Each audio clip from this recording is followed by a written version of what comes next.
The history of heavy.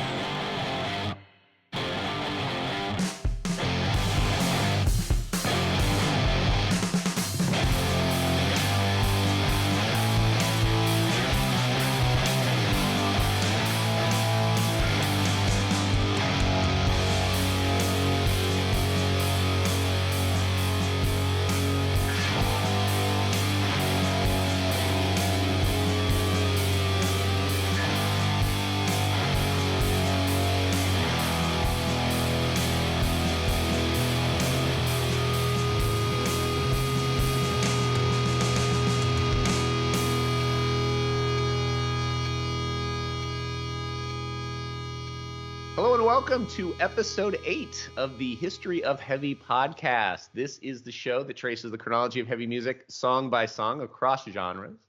I am your host, or co-host rather, in Venice Beach, California, Michael Huntsman, and as always from San Francisco, California, my dear pal, Big Daddy Dave Lieberman. Hello, David. Hello, Michael. Here we are again. Always a pleasure. Always a pleasure, man. How are you? I'm doing good. I'm doing good. I love these moments of respite in the chaos of life. Going through a little remodel here at the homestead, and dust is flying, and you remodel one room of the house, and the entire house is upset. So I'm down in my cave, my sanctuary, talking about music with my buddy, and I'm in my happy place. Excellent. Yeah, me too. 2025 has been extremely chaotic so far, with my dear Los Angeles burning to the ground and so many people displaced and just absolutely awful. And this is a little respite from the reality of life and our opportunity to just hang out and talk about music. And tonight we are, I think I said this last week, we are incrementally moving forward. We're chronologically moving forward incrementally. As we kind of move forward in the years. I think that this is our sole contribution from 1960. It is the only song we will be talking about 1967, and then we are going to be in 1968 for a good long time. When we get there next week, I will explain kind of the rationale there. But in the meantime, let's talk about 1967. And we always do that by visiting Dave's Cultural Corner. Should take that theme so it's a little more bouncy. Take it away, David. Tell us what was going on in 1967. I demand a heavy theme for my Cultural Corner. Okay, you got it. Dave's Cultural.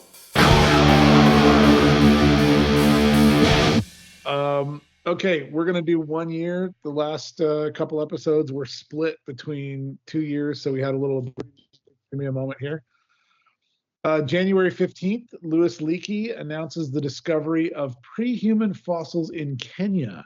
He names the species Heniapithecus africanus, not to be confused with Ramapithecus africanus. March 14th, the body of U.S. President John F. Kennedy, you'll remember prior Cultural Corners, is moved to a permanent burial place at Arlington National Cemetery. March 21st, Charlie Manson is released from Terminal Island. Telling the authorities that prison had become his home, he requested permission to stay. A little foreshadowing there. Upon his release, he relocates to San Francisco, where he spends the summer of love. More to come from Chuck, I'm sure. April 28th, in Houston, Texas, United States boxer Muhammad Ali refuses military service. He is stripped of his boxing title and barred from professional boxing for the next 3 years. June 25th, 400 million viewers watch Our World, the first live international satellite television production. It features the live debut of the Beatles song, All You Need Is Love.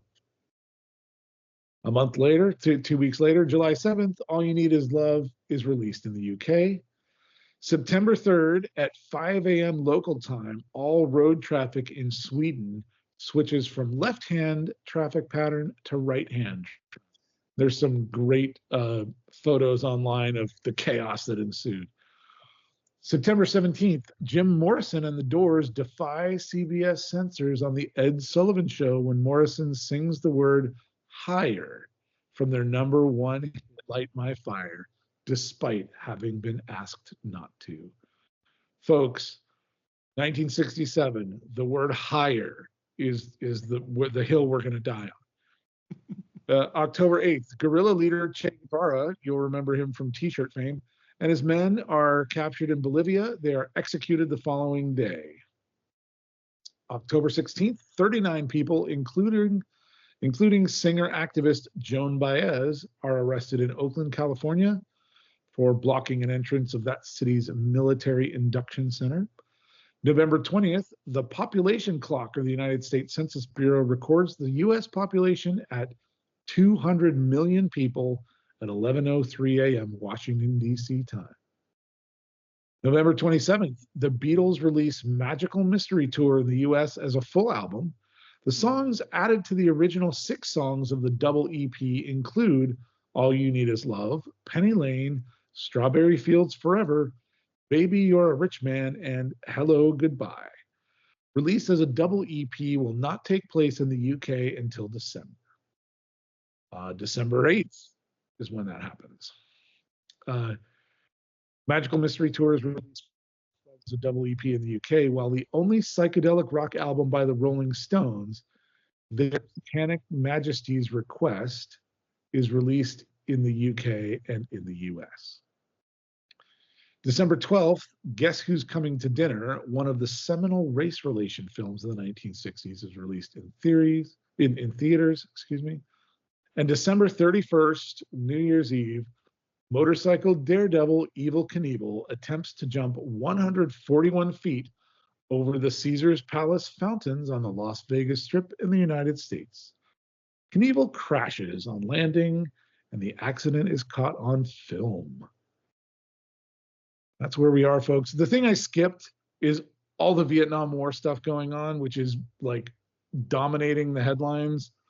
And there's a ton of other political upheaval. I'm trying to bring a little bit of that kind of stuff into the cultural corner, but I really want to focus on social, music, film, media stuff, because that's where our conversation is. So as we move through these episodes, you're going to see a little bit of an evolution.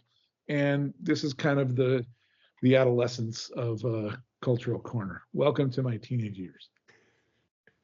That's great, man. I love it. And man, I loved Evel Knievel. I loved Evel. I had an Evel Knievel action figure. I was Evel Knievel for Halloween. I was a big Evel Knievel guy. And the concept of Evel Knievel in 2025 is completely bizarre. It's well, I guess he'd be like a X gamer. I mean, even X gamers. Yes. But you know, he was a dude who rode a motorcycle and jumped over things. It was just really weird. Yes, and there are those daredevils now. I remember somebody jumped out of a Red Bull balloon at high altitude recently. Yeah. Recently, I don't know, time warp 2 years ago, 5 years ago, I don't know. Right. I in a former life was a Harley mechanic and went Halloween once with a woman. I was Evel Knievel and she was Eva Knievel. Oh. We co-opting it. It's so powerful. He was so powerful. He had an orbit, and we fell right into it. Very unique thing, that Evel Knievel. Okay, well, 1967. I'm going to take you back to January. So we're going to go back to the beginning of the year. I'm going to take you to January 29th, 1967. Sorry. That is the day that all 3 members of Cream, guitarist Eric Clapton, bassist Jack Bruce, and drummer Ginger Baker, all saw the Jimi Hendrix Experience perform at the Seville Theatre in London. So moved by the show, Bruce returned home and wrote the main bass riff to Sunshine of Your Love. Clapton later added his guitar parts, including a solo that quotes the melody from the pop standard Blue Moon. Baker added his distinct tom-tom rhythm, and frequent Bruce collaborator Peter Brown added lyrics that he wrote while staring out of a London flat window while Bruce played the bass riff on a stand-up bass. Less than 10 months later, the song would be included on Cream's sophomore LP, Disraeli Gears, and released on November 2nd, 1967. Shortly after that album's release, Sunshine of Your Love was edited and released as a single, which became the band's first and highest charting single in America, and then go on to become one of the most popular songs of 1968.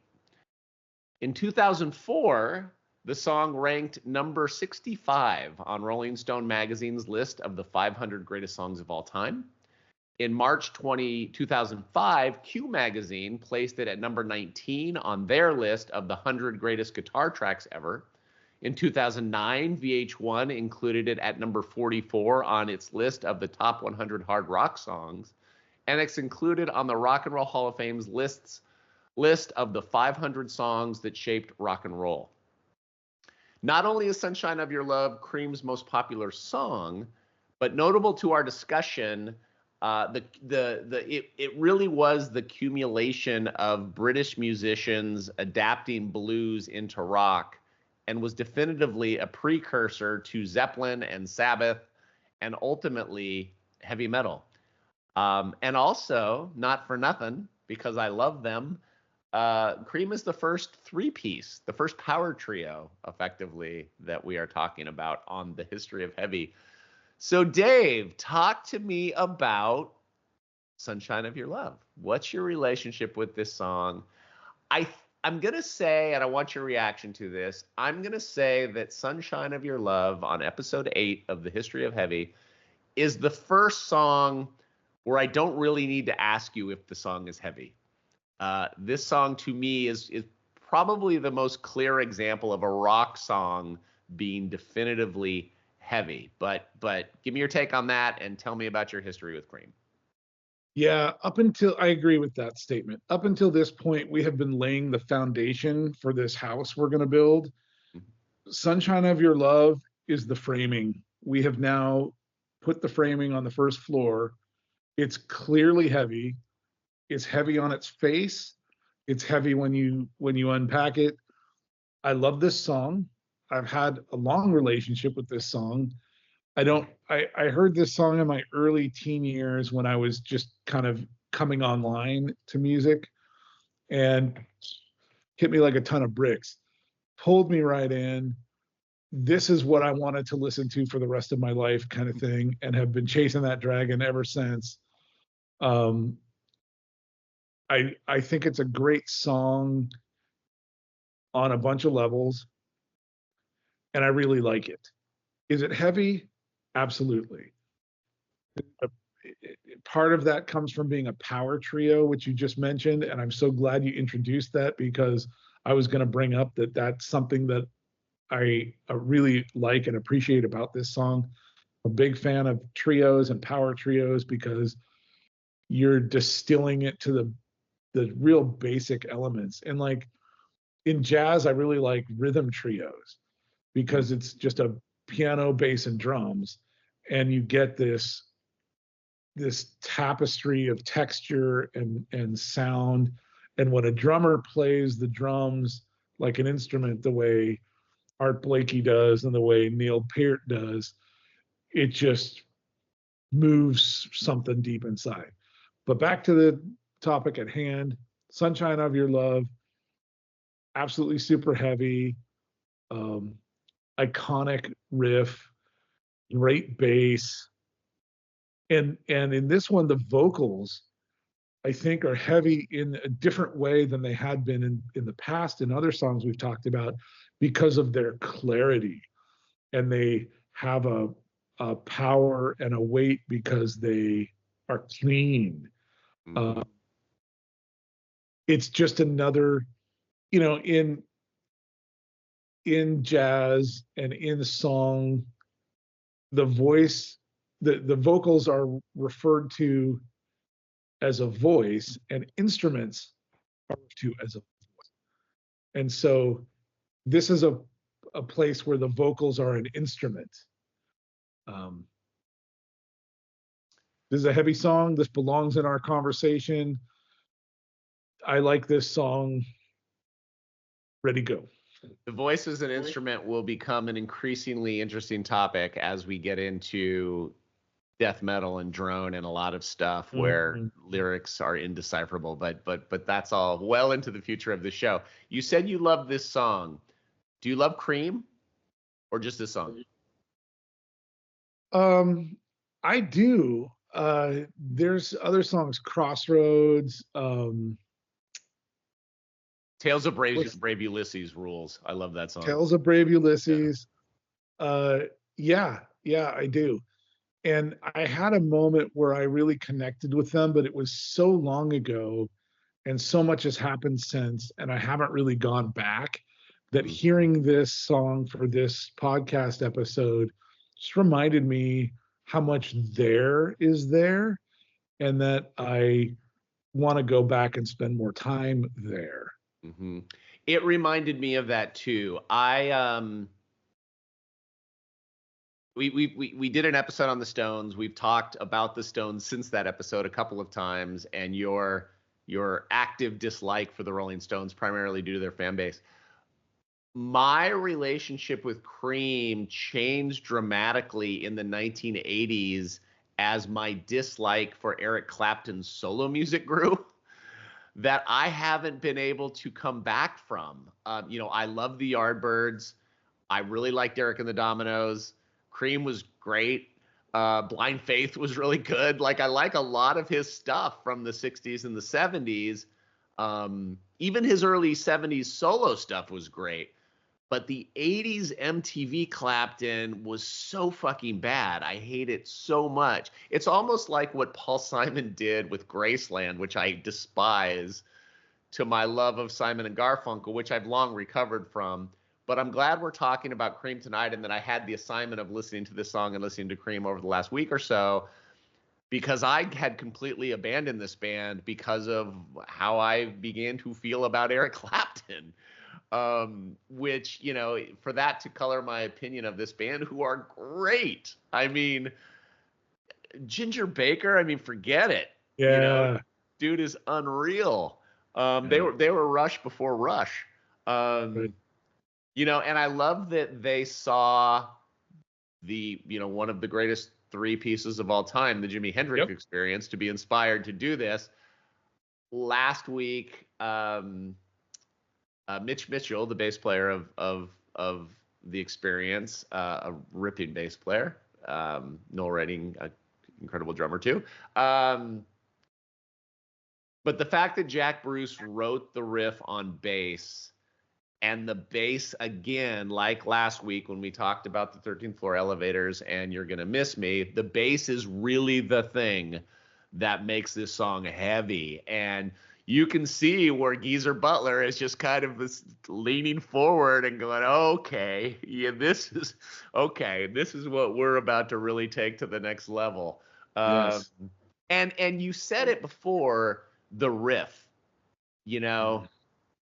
the riff in You Really Got Me, and the riff in Satisfaction, immediately identifiable and great riffs.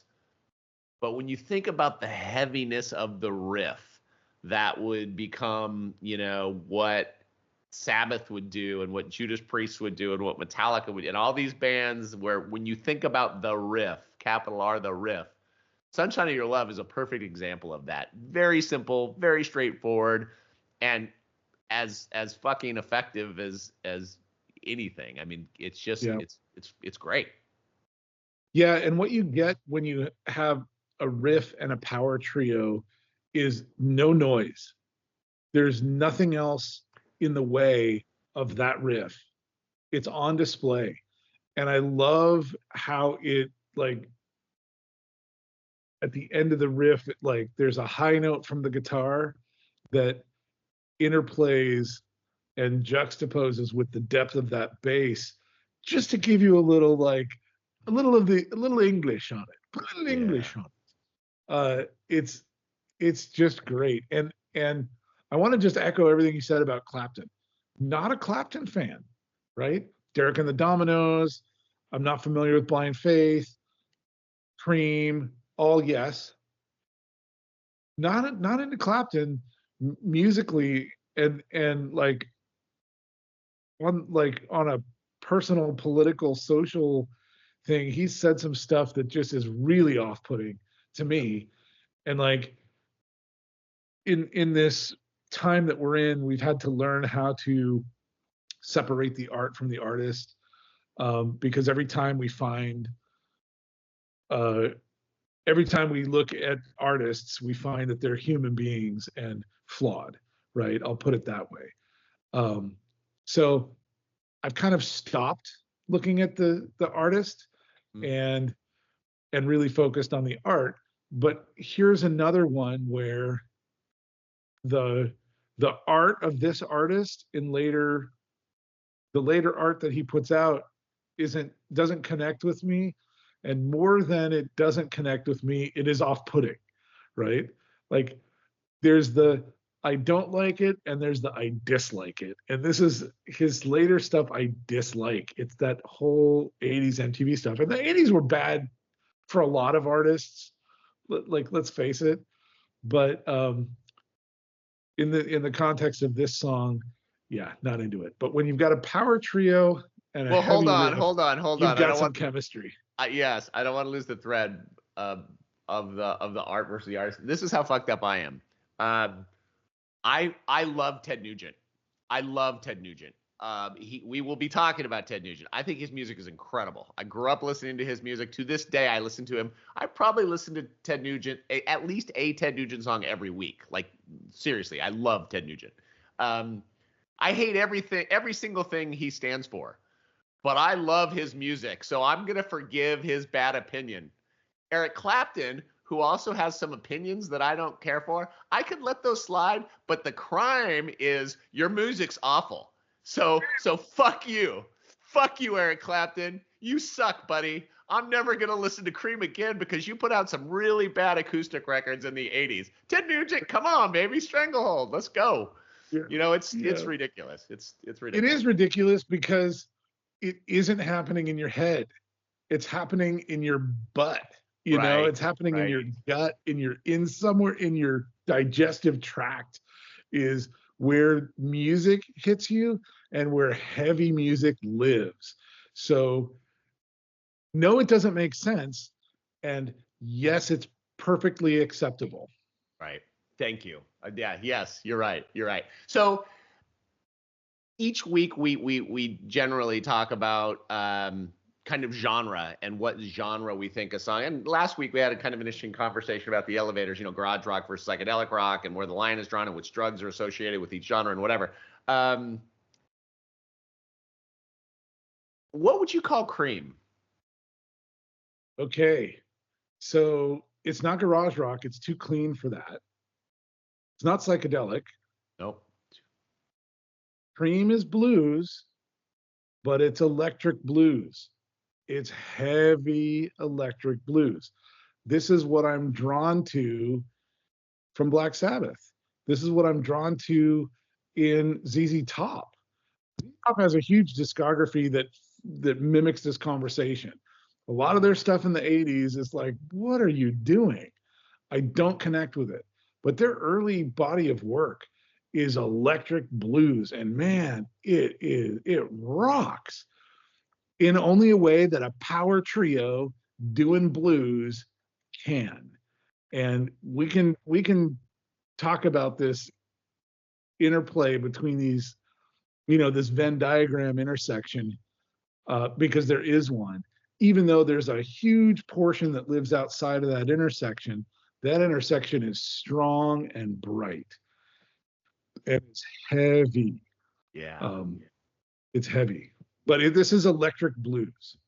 I think you're right. The closest I think you're right. I think electric blues is right. I was gonna say hard rock, and that was in fact in the description that I read.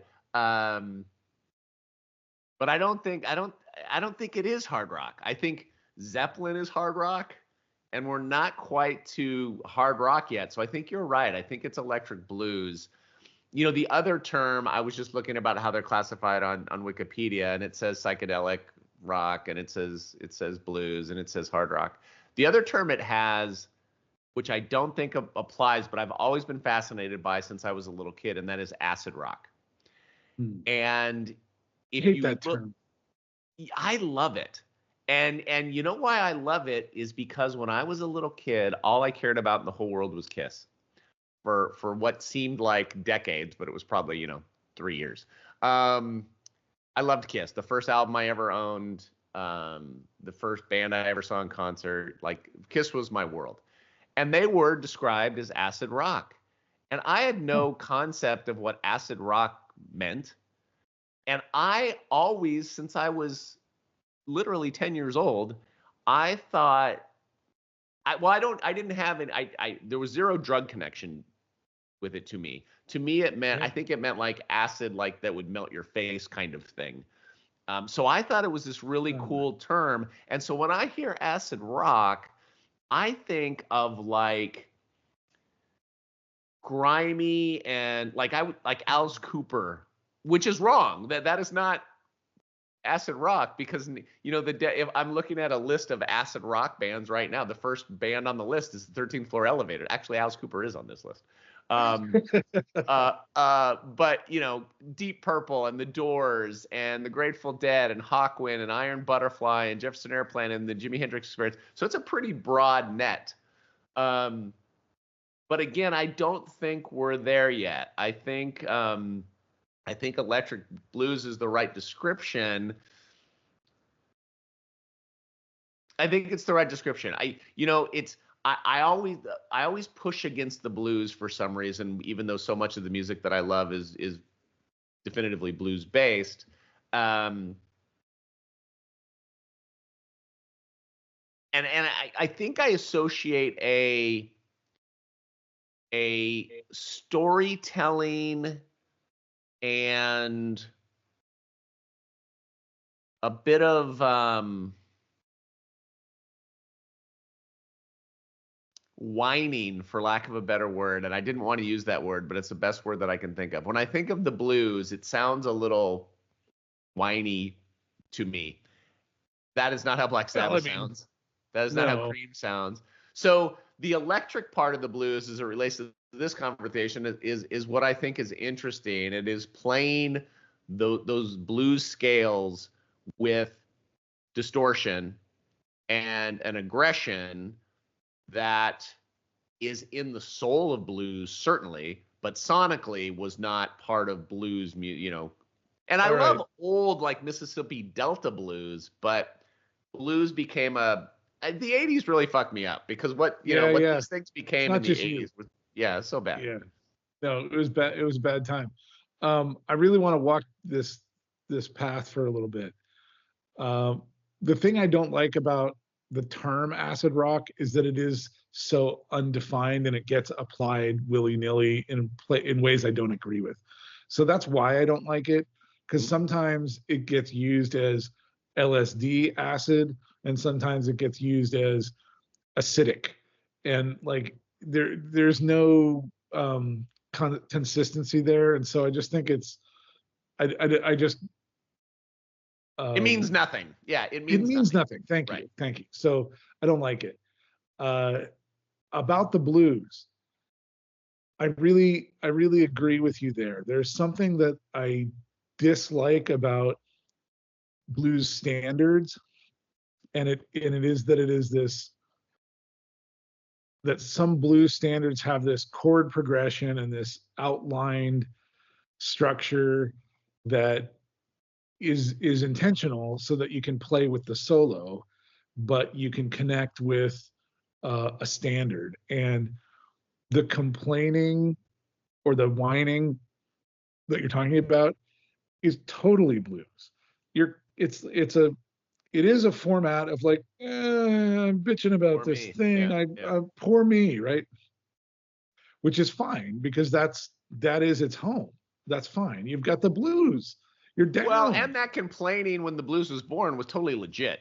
Deeply legitimate. Right. So nothing wrong with any of that. Those observations are fine, because it's the authentic truth, I think, of that music. And so there's no judgment there. Those are observations.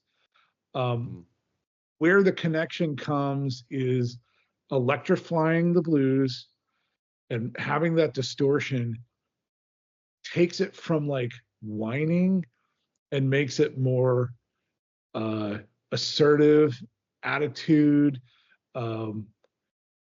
It isn't about what it was. It's taking the sonics and a little bit of a tweak.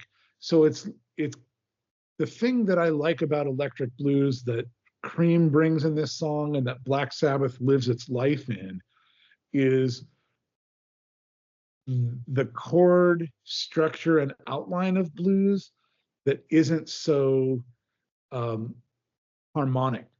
There's something demonic about it.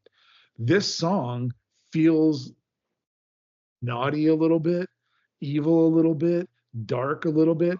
Just the music, just the riff, that there's something guttural, emotional, visceral, and on the dark side of things. You can listen to B.B. King and it's like joyful, right?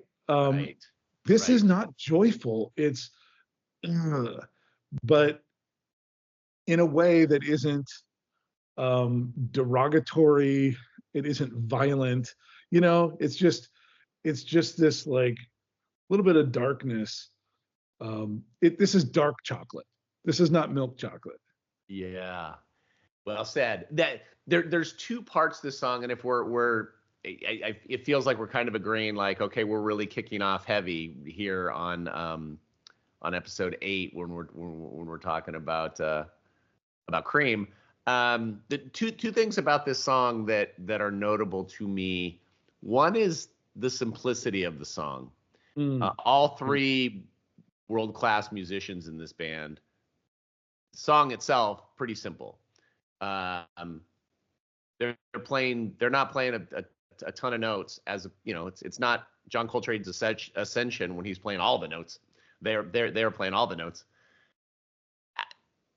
How important is that simplicity, or how does that simplicity make the song heavier versus if it was busier? Do you think that matters?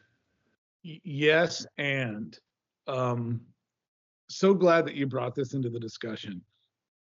Many years ago, we talked about the Beatles' Blackbird. And I was like, there's nothing there. And you're like, no, less is more. The reason that that's a great song, and the reason that this is a great song, and the reason that we get there with great, talented musicians who are virtuosos, is the less is more. The presence is intentional. The absence is almost the weight. What isn't there is just as heavy as what's there, because in that balance, the black and white, the positive and negative space, you have this balance and you can just focus on it. It's all that's there are these few notes. And so when they're played for the duration that they're played with the other instruments, which are only 4 instruments in this band, right? Or in this song, bass, drums, guitar, and vocals. The lack of vocals in the riff brings it down to 3. The presence of the vocals complements the 3. And so now you have this interplay. I mean, the less is more here, and there's a lot of it. Dude, the absence is the weight might be the greatest album title of all time. I love that. The other thing, and you just touched on it, that I think adds to the heaviness. You know, we talked about just the mania of Rocky Erickson's vocal on the 13th Floor Elevator song. We talked about it on The Witch of the Sonics.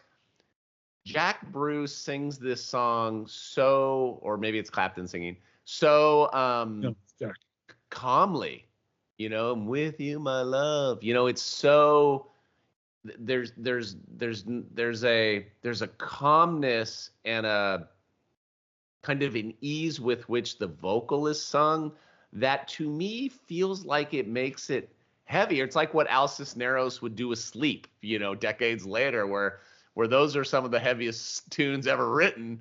But the vocal isn't loud or aggressive. And I think that No. adds to the weight of Cream. Yeah, I would describe it as confident. The vocals are confident.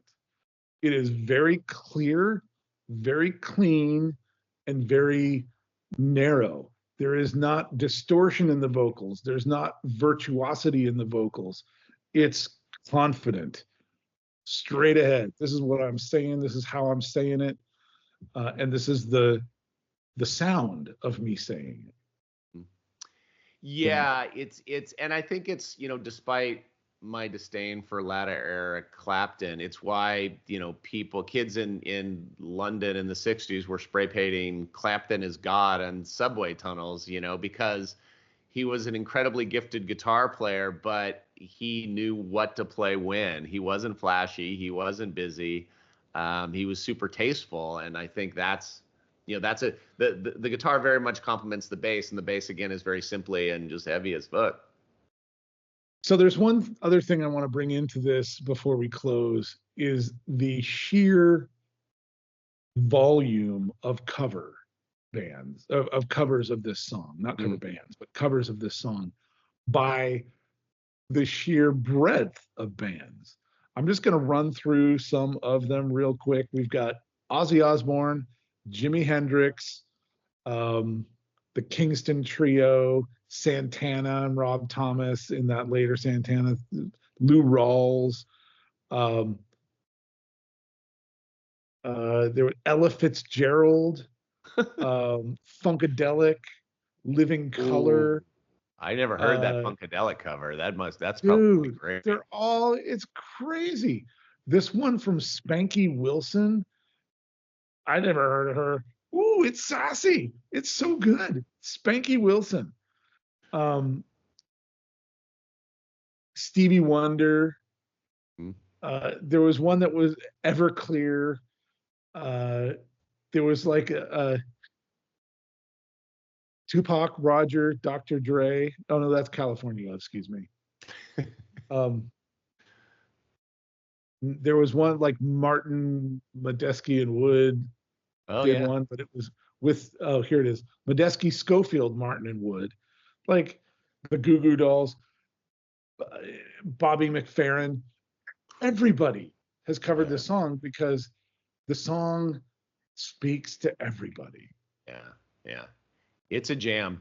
It's definitely one of the examples, and we've talked about a few, and there are many more that we will talk about in this category of songs that, despite how popular and big and successful those songs were, are still heavy and dark and sinister, which is kind of I mean, it kind of proves that it's a great song, right?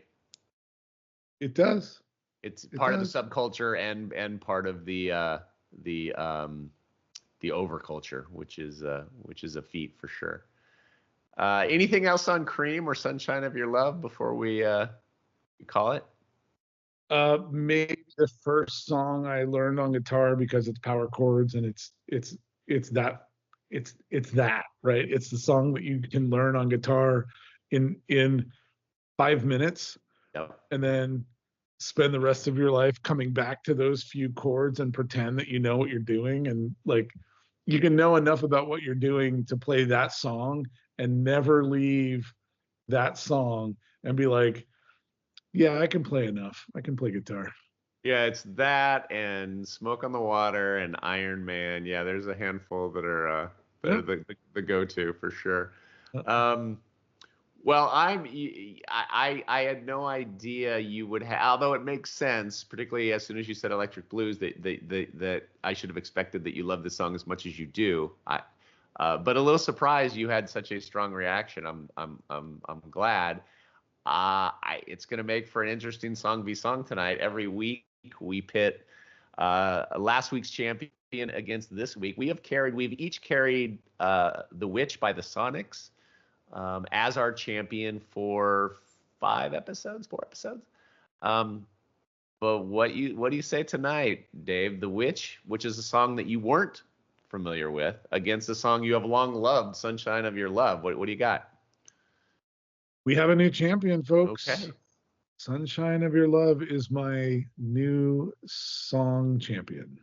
Okay. Well, this is the first disagreement we've had in a number of weeks because I'm keeping The Witch. And again, I said this last week, but did not expect, and I love the Sonics, but did not expect them to have such a strong showing when we first introduced Song v Song. But we'll see how it does next week. When we talk about, go ahead. When we talk about the Velvet Underground, which is a dear, dear love of mine. So that will be a fun conversation. We will be talking about Sister Ray, and we will just barely dip our toes into 1968, which is a very important year to yours truly. So we will get into that next week. Anything else, Dave, before we wrap it up? I was just going to say that something that occurs to me as heavy is when a song goes down like a scale, like dun dun dun dun, and the Sonics do that in The Witch, and that's one of the things I really connected with. And Sunshine of Your Love does that, and I feel like Sunshine of Your Love is a progression from. It's a derivative of. It's connected directly sonically as a next step. This is the logical next place that momentum would take music. The other thing, and you know, maybe we can get into this in future episodes. The other thing, the real significant difference between Cream and the Sonics is Cream is definitively a professional band, like really talented dudes, you know, at the highest level of. I mean, can we call them a super group yet? No, I don't think so, because they didn't come from. Yeah, you've got to come from other. I mean, they would go on to do things, but right. yeah. So no, I don't think so. But you know, the Sonics were, to their credit, were and sounded like a bunch of kids in their garage, kind of making a racket. That's not happening here. That's not what the Velvet Underground sound like. That's not what Hendrix sounds like. So we've got some talented folks we'll be discussing in the next few episodes. Next week it will be the Velvets, which will be really fun. In the meantime, subscribe to our YouTube channel. Check out our Spotify playlist that maps out this entire journey that we are on. Thank you for being on it with us. Send us notes and comments and rant and rave and blah, blah, blah on Instagram, Blue Sky. And as always, keep it heavy. Thanks, Dave. That was a lot of fun. Okay, thank you. Bye.